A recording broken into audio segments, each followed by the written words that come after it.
ধূমপান আসলেই কি মানে রক্তনালীর ব্লক বাড়িয়ে দেয়? কেউ ধূমপান করেন অথবা তামাকজাত পণ্য সেবন করেন, তার হৃদরোগে আক্রান্ত হওয়ার সম্ভাবনা বেশি। কার্বোহাইড্রেট জাতীয় খাবার, চিনি, মিষ্টি, ভাত, রুটি যেই হোক পরিমিত খাবে। মাছ মাংসের চেয়ে খাদ্য তালিকায় নিরাপত্তার দিক দিয়ে আগানো এবং হার্টের জন্য মাছ মাংসের চেয়ে ভালো।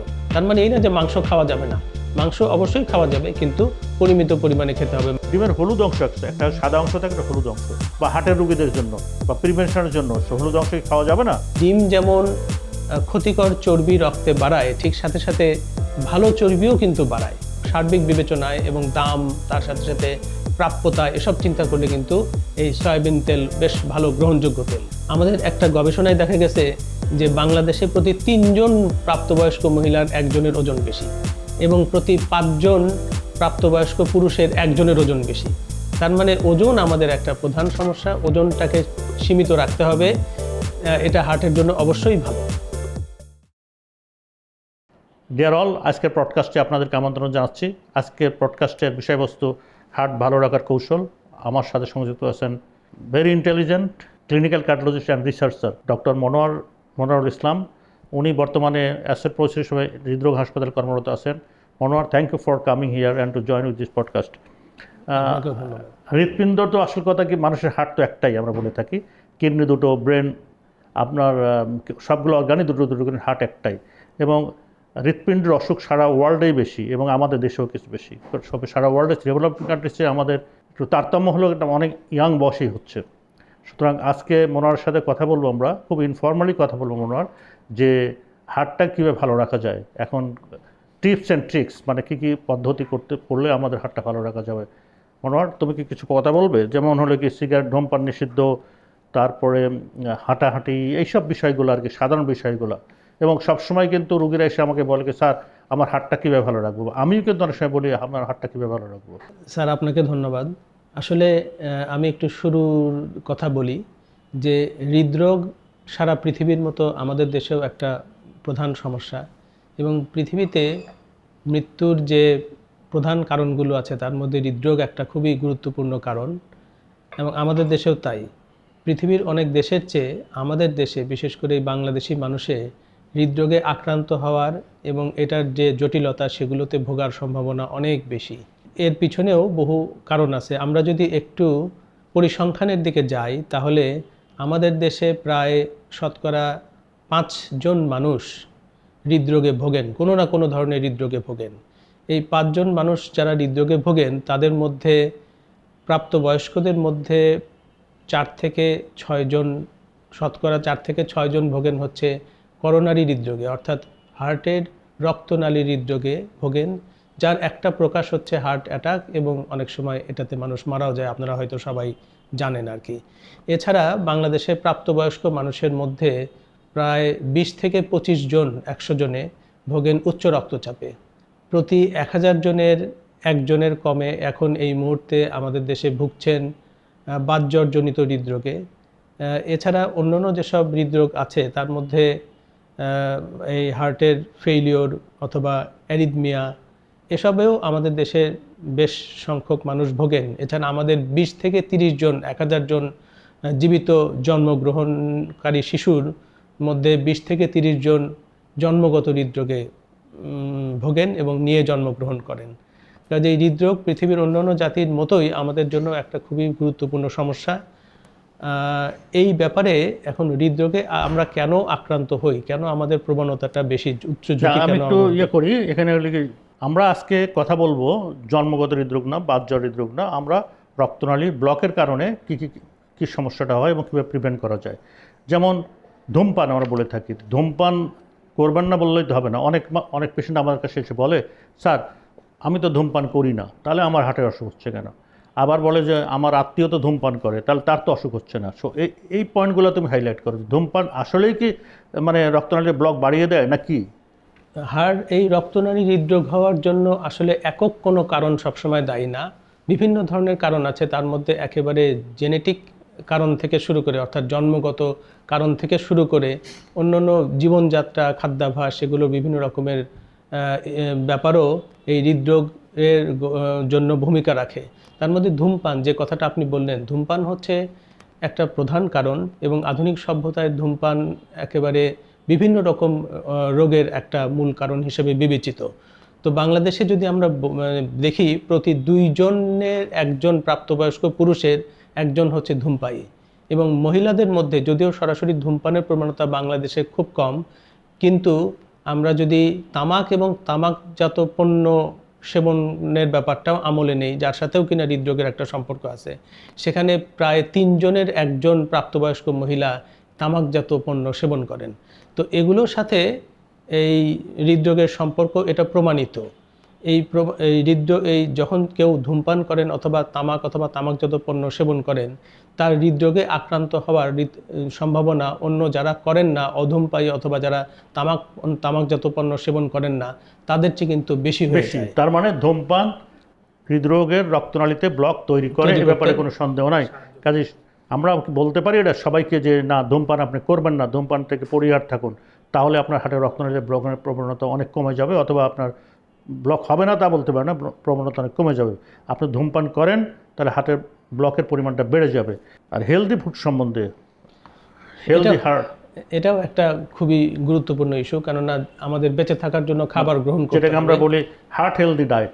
সো হার্ট হেলদি ডায়েট সম্বন্ধে আমরা কি মনে করি? এই হার্ট হেলদি ডায়েটটা আসলে কোনো একক খাবার যে হার্ট হেলদি তা না, বিভিন্ন রকমের খাবার, তার মধ্যে খুবই গুরুত্বপূর্ণ একটা শব্দ হচ্ছে সুষম খাবার, যার মধ্যে আমরা জানি যে protein, fat, carbohydrate, vitamins, minerals এবং এসব সব কিছু মিলেই কিন্তু আলটিমেটলি আমাদের সুষম খাবার হয়। তার মধ্যে অনেক সময় প্রশ্ন আসে যে আমরা কোন খাবারগুলো খেলে হৃদরোগে আক্রান্ত হওয়ার সম্ভাবনা কমবে অথবা হার্টের জন্য ভালো। এই যেটা বললাম যে একক কোনো খাবার না, এই সব রকম খাবার মিশিয়েই পরিমিত পরিমাণে যদি গ্রহণ করি তাহলেই হবে। যদি সাধারণভাবে আমরা বলি যে আমাদের তো কার্বোহাইড্রেট আমাদের খাবারের শক্তির প্রধান উৎস, এই কার্বোহাইড্রেট বা শর্করা আমাদেরকে খেতেই হবে, কিন্তু আমাদের এই বাংলাদেশি খাবারের একটা প্রধান বৈশিষ্ট্য হচ্ছে শর্করার পরিমাণটা যতটুকু আসলে প্রয়োজন অথবা অনুমোদিত, তার চেয়ে আমরা অনেক বেশি মাত্রায় শর্করা গ্রহণ করি। তো শর্করার পরিমাণটা আমাদের কমাইতে হবে, এবং এই ক্ষেত্রে অনেক সময় একটা খুবই প্রশ্ন চলে আসে, সেটা হচ্ছে যে এটা কি ভাত না রুটি না অন্য কোনো শর্করা, কোনটা আসলে হার্টের জন্য ভালো, বা মিষ্টি, হ্যাঁ, বা মিষ্টি, চিনি। তো এই ব্যাপারে বিজ্ঞান কি বলে? আসলে ভাত আর রুটি দুটেই শর্করার প্রধান উৎস আমাদের দেশে এবং পৃথিবীর বহু দেশে, যেখানে কিনা যেমন জাপানে যদি আমরা যাই, সেখানে কিন্তু ভাতই শর্করার প্রধান উৎস। আবার যদি আমেরিকা, ইউরোপে যাই, সেখানে হয়তো এই জাস্ট গম হয়তো প্রধান উৎস, রুটি প্রধান উৎস, রুটি অথবা এই জাতীয় জিনিসপত্রগুলো প্রধান উৎস। তো বিজ্ঞান কি বলে? বিজ্ঞান আসলে ভাত আর রুটির মধ্যে খুব বেশি পার্থক্য পায় না। ব্যাপারটা হচ্ছে পুরো পরিমাণটা কতটুকু আমরা গ্রহণ করছি, সেটা হচ্ছে ইম্পর্টেন্ট। কাজে ভাত খেলে হার্টের রোগের ঝুঁকি বাড়ে, এই কথাটা আসলে বিজ্ঞানসম্মত না। তার মানে আমরা কি বলতে পারি যে আপনি হলে কার্বোহাইড্রেট জাতীয় খাবার, চিনি, মিষ্টি, ভাত, রুটি যেই পরিমিত খাবার কমাবেন। আমাদের দেশের জন্য হলে কি, যেহেতু আমাদের এখানে কি বেশি পরিমাণ খাই, এটাকে কমাতে হবে। আর অন্যগুলোর ক্ষেত্রে আমরা বলতে পারি যে অন্যগুলো সবগুলো খাওয়া যাবে। যেমন অনেক সময় হলে আমরা লিখে দিই গরুর মাংস খাওয়া যাবে না, খাসির মাংস খাওয়া যাবে না, এটা কি ঠিক? আচ্ছা, এটাও আমি একটু আসি। যেমন আমরা যদি শর্করার পরে যদি আমিষে যাই, অর্থাৎ যাকে আমরা প্রোটিন বলি, এই প্রোটিনের ক্ষেত্রে কিন্তু আমাদের বিভিন্ন রকমের মাছ, মাংসই প্রধান উৎস। এছাড়া ডিম, দুধ, এগুলোও কিন্তু এই প্রোটিনের আমাদের একটা ইম্পর্ট্যান্ট উৎস। তো এই মাছ মাংসের ক্ষেত্রে সাধারণভাবে যদি আমরা বলি, তাহলে মাছ মাংসের চেয়ে খাদ্য তালিকায় নিরাপত্তার দিক দিয়ে আগানো, এবং হার্টের জন্য মাছ মাংসের চেয়ে ভালো। তার মানে এই না যে মাংস খাওয়া যাবে না, মাংস অবশ্যই খাওয়া যাবে, কিন্তু পরিমিত পরিমাণে খেতে হবে। মাংসের মধ্যে এই যে আমাদের যেমন গরু, খাসি, এগুলোর প্রতি ফ্যাসিনেশন আছে, আগ্রহ আছে, তো এগুলোও খাওয়া যাবে, কিন্তু পরিমিত খেতে হবে। উচ্চ চর্বিযুক্ত গরু, খাসি এগুলা যতটুকু সম্ভব বর্জন করাই ভালো। একটা কথা বলে লিন মিট, তার মানে চর্বি মুক্ত গরু, খাসি এগুলো চর্বিযুক্তের চেয়ে বেশি ভালো, বেশি ভালো আর কি।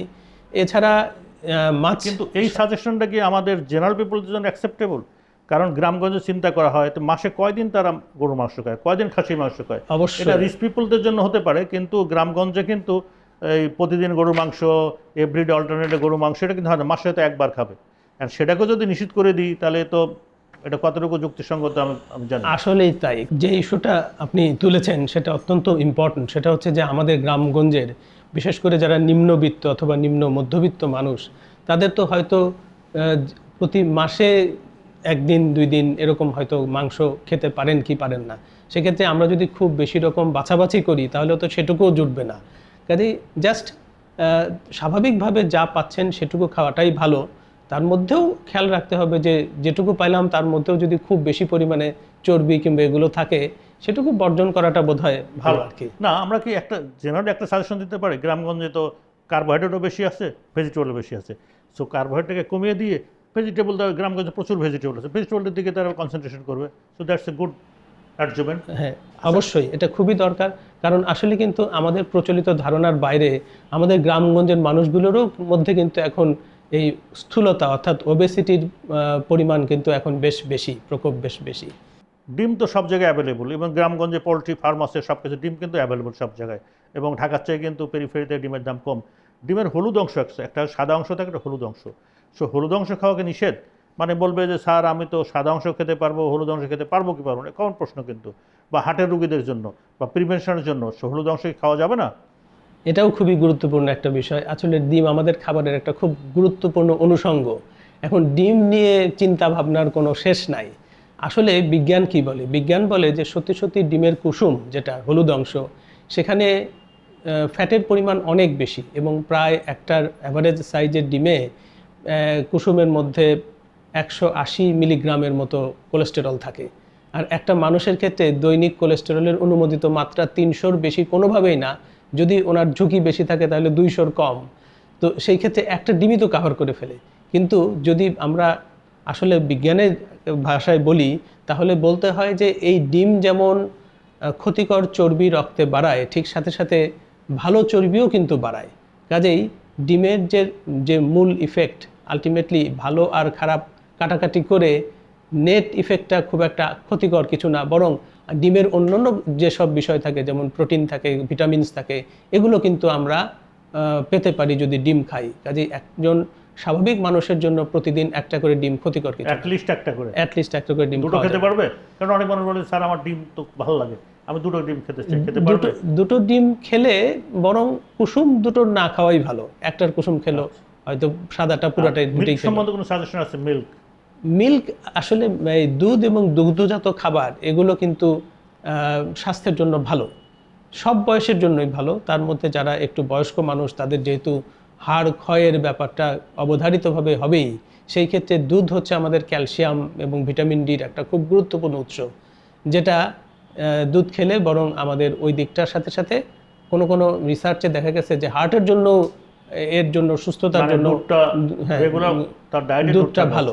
এখন কনসিডার রাখতে হবে তো ডায়াবেটিক আছে কিনা, কারণ বেশি পরিমাণ দুধ খেলে আবার ডায়াবেটিক বেড়ে যেতে পারে। আরেকটা হলে প্রশ্ন থাকে সব মানুষেরই যে স্যার আমি রান্নার ক্ষেত্রে কোন তেলটা ইউজ করব?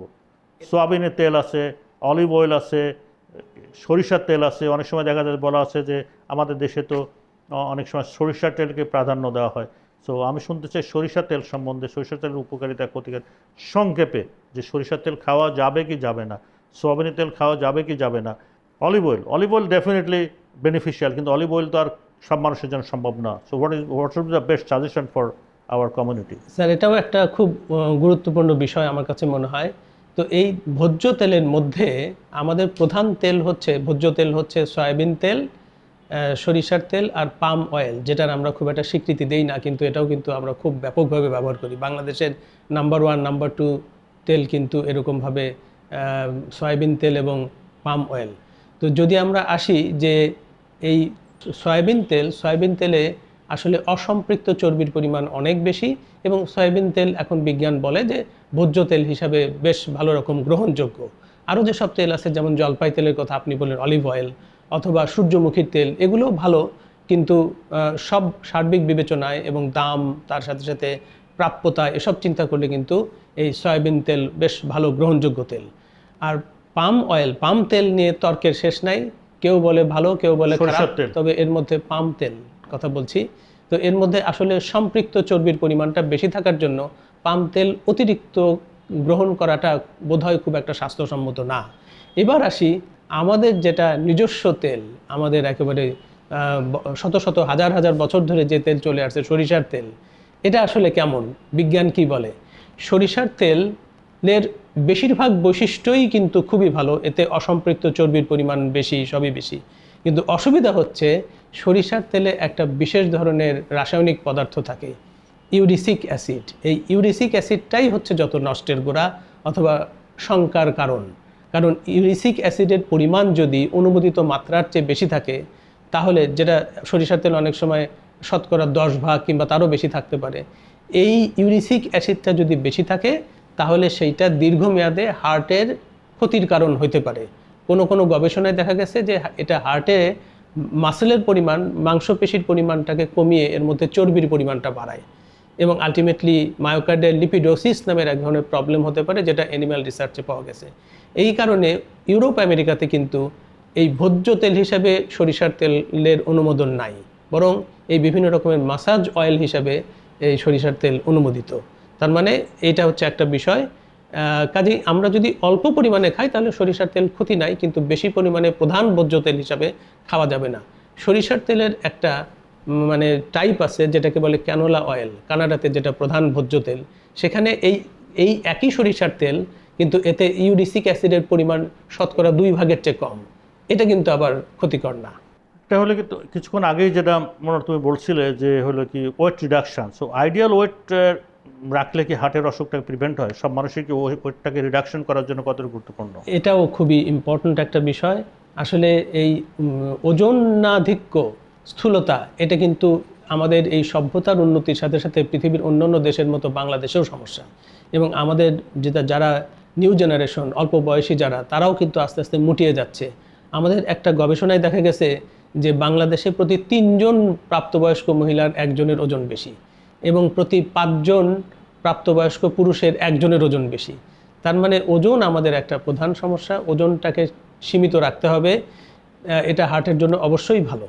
About the regular physical activity, exercise, এইটাও খুবই জরুরি বিষয়। সেটা হচ্ছে যে আসলে প্রতিদিন কায়িক শ্রমের অথবা এই এক্সারসাইজের কোনো বিকল্প নাই, এটা আমাদেরকে করতেই হবে। গতি জীবন, সত্যিকার অর্থে আমরা যদি প্রতিদিন এক্সারসাইজ না করি তাহলে কিন্তু আমাদের হার্টে আলটিমেটলি নানা রকম অসুখ বেঁধে যাবে। আমাদের রেগুলার ফিজিক্যাল অ্যাক্টিভিটি থাকতেই হবে। অ্যাক্টিভিটি মানে প্রতিদিন, মানে নিয়ম মেনে বা হলো কি যে সময়ক্ষণ হিসাব করে প্রতিদিন আধা ঘন্টা থেকে 45 মিনিট অবশ্যই, অথবা 1 ঘন্টা অবশ্যই, এবং এমনভাবে হাঁটবে যেখানে হলে ঘাম ঝরবে। হ্যাঁ, রাইট। এখন বলা হয় যে সপ্তাহে কমপক্ষে 5 দিন এবং কমপক্ষে 30 মিনিট জোর কদমে হাঁটা, ব্রিস্ক ওয়াকিং বলে, এটা কমপক্ষে করতে হবে। এছাড়া কেউ যদি অন্যভাবে করতে চায়, কেউ যদি ট্রেডমিলে করতে চায়, অথবা এমন যদি হয় যে কেউ অন্যান্য জিমে গিয়ে বিভিন্ন ফর্মাল এক্সারসাইজ করবে, এটাও আমি একটু বলি যে এই ফর্মাল এক্সারসাইজগুলো 2 ধরনের হয়। একটা হচ্ছে হাঁটা কিংবা জগিং করা অথবা সাঁতার কাটা, এই ধরনের গুলো কিন্তু হার্টের জন্য ভালো, হিতকারী। আর হ্যাঁ, আরেক ধরনের এক্সারসাইজ আছে যেগুলোকে বলা হয় হচ্ছে অ্যানারোবিক এক্সারসাইজ, রেজিস্ট্যান্স এক্সারসাইজ। তার মধ্যে সেগুলো কি, যেমন হেভি ওয়েট লিফটিং কিংবা ম্যারাথন রানিং, এই ধরনেরগুলো কিন্তু অল্প পরিমাণে হার্টের জন্য ভালো, কিন্তু এগুলো যারা খুব বেশি করেন সেটা কিন্তু আবার খুব একটা হার্টের জন্য ভালো বলে না বিজ্ঞান। কাজেই আমরা বেশিরভাগ ক্ষেত্রে অ্যারোবিক এক্সারসাইজ অর্থাৎ হাঁটা, তারপরে হালকা দৌড়ানো অর্থাৎ জগিং, সাঁতার কাটা, বাগান করা, এই ধরনের এগুলোকে আমরা প্রাধান্য দেব, কিন্তু অল্প পরিমাণে আমরা ওই ধরনেরগুলো জিমে যেগুলো করি সেগুলোকেও অ্যালাউ করব। আমরা এখন অন্য একটু ডাইমেনশনে যাই। মানে আমাদের তো খুব কম্পিটিটিভ লাইফ লিড করছি আমরা, স্ট্রেসফুল লাইফ। এই যে মেন্টালি স্ট্রেস বা anxiety, do you think it is related to cardiac problem or cardiac disease? এটা তো অবশ্যই একটা খুবই ইম্পর্ট্যান্ট বিষয়। আমাদের দৈনন্দিন জীবনে আমাদের চাই আর না চাই আমাদেরকে মানসিক চাপের সম্মুখীন হতেই হয়।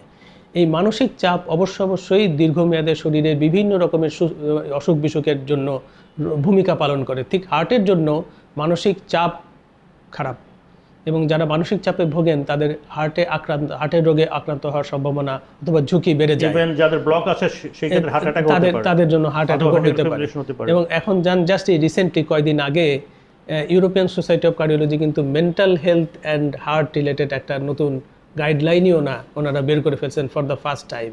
কাজে এইটা কিন্তু একটা বিষয় যেটা থেকে আমাদেরকে যতটুকু সম্ভব দূরে থাকার চেষ্টা করতে হবে, তার মানে আমাদের মেন্টাল হেলথের দিকে খেয়াল করতে হবে এবং কিভাবে হলে স্ট্রেসটা কমানো যায়। স্ট্রেসটা ফ্রি বলে কিছু নাই, স্ট্রেসটা কমানো যায় সেটাকে আমাদের খেয়াল রাখতে হবে।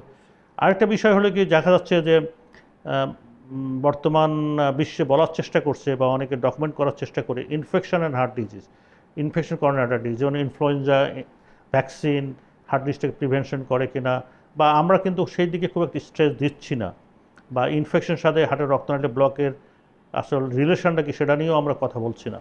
এটাও খুবই একটা গুরুত্বপূর্ণ বিষয়। আমরা কিছুদিন আগ পর্যন্ত, করোনা আবির্ভাব হওয়ার আগ পর্যন্ত কিন্তু আমরা মনে করেছিলাম যে ইনফেকশাস ডিজিজ বাই বাই, ওটা চলে গেছে, এটা নিয়ে আমাদের খুব বেশি আর চিন্তার কিছু নাই, বরং আমাদের অসংক্রামক রোগগুলাই এখন মেইন চিন্তা। কিন্তু করোনার আবির্ভাব কিন্তু আমাদের এই ধ্যান ধারণাটাকে অনেকটাই আবার চ্যালেঞ্জ করে ছুঁড়ে ফেলছে আর কি। এবং এখন দেখা যাচ্ছে যে ইনফেকশন আমাদের আগেও ছিল, এখনও আছে, ভবিষ্যতেও থাকবে, হয়তো রকম ফেরের পরিবর্তন হবে। এবং সত্যিকার অর্থেই বিশেষ করে ভাইরাল ইনফেকশনগুলো, এই ইনফ্লুয়েঞ্জা যার কথা আপনি কেবলই বললেন, ইনফ্লুয়েঞ্জা সহ অন্যান্য ভাইরাল ইনফেকশন কিন্তু হার্টের রোগ এর ঘটনে খুব ইম্পর্ট্যান্ট ভূমিকা পালন করে। এবং এই কারণেই ইনফেকশন দেখা গেছে যে এই ইনফেকশন হইলে হার্টের রোগের আক্রান্ত হওয়ার ঝুঁকি বাড়ে। এটাকে আমলে নিয়ে এখনকার দিনে ইনফেকশনটাকে প্রতিরোধ করা, প্রতিকারের চেয়ে প্রতিরোধটা বেশি উত্তম, এবং এটাকে প্রতিরোধ করার জন্য বিভিন্ন রকমের পদ্ধতি পন্থা অবলম্বন করা হচ্ছে, যার একটা হচ্ছে টিকাদান কর্মসূচি, অর্থাৎ ভ্যাকসিনেশন। এই যত ভ্যাকসিনগুলো আছে তার মধ্যে সবচেয়ে বেশি যেটা কিনা হার্টের জন্য খুব ইম্পর্টেন্ট সেটা হচ্ছে ইনফ্লুয়েঞ্জা ভ্যাকসিনেশন। এটা অন্যান্য দেশের মতো আমরাও কিন্তু এটাতে খুবই এখন জোর দিচ্ছি জাতীয় পর্যায়েও। তাহলে ফাইনালি আমরা কনক্লুশন ড্র করতে পারি কিছু কিছু রিস্ক ফ্যাক্টর আছে যেগুলো নন মডিফাইবল, যেমন যার বয়স, সেক্স, জেনেটিক, যেমন আমরা এশিয়ানরা প্রন টু ডেভেলপ করোনাটা ডিজিজ, এগুলো তো আসল কথা চেঞ্জ করার কিছু নাই। কিন্তু যে ফ্যাক্টরগুলো আমরা কথা বললাম, like stop of smoking, weight reduction, regular physical activity এবং সুষম খাদ্য, এসবগুলো কিন্তু আমরা ইজিলি অ্যাডাপ্ট করতে পারি এবং আমরা হেলদি লাইফ লিড করতে পারি। এছাড়াও আরেকটা জিনিস থাকে যে মাঝে মধ্যে আমাদের স্ক্রিনিং করতে হবে, তাই না? মাঝে মধ্যে তুমি এগ্রি করবে, স্ক্রিনিং করতে হবে, বিশ্ব ডাক্তারের সাথে পরামর্শ করবেন, ওনারা হার্টের অসুখ আছে কি নাই আছে সেইগুলো ওনারা নির্ণয় করবে। সো সবাই থ্যাংক ইউ মনোয়ার, আবার সবাইকে ধন্যবাদ। আসসালামু আলাইকুম। আপনারা এটাকে দেখবেন, ভেন্টিলেট করবেন এবং সবার সাথে কমিউনিকেশন করবেন। আশা করি সবাই উপকৃত হবেন এবং আমরা ফিউচারে নেক্সট পডকাস্ট মিটিংয়ের জন্য আমরা ওয়েট করছি। আসসালামু আলাইকুম, খোদা হাফেজ। ওয়ালাইকুম আসসালাম স্যার, আপনাকেও ধন্যবাদ এবং আপনার মাধ্যমে আমাদের শ্রোতা যারা আছেন তাদেরকেও সবাইকে ধন্যবাদ। সবাই ভালো থাকুন, সুস্থ থাকুন, সবাই হার্টের যত্ন নিন, সবাই ভালো থাকুন, নিরোগ দীর্ঘ জীবন উপভোগ করুন। সবাইকে আসসালামু আলাইকুম, ধন্যবাদ সবাইকে।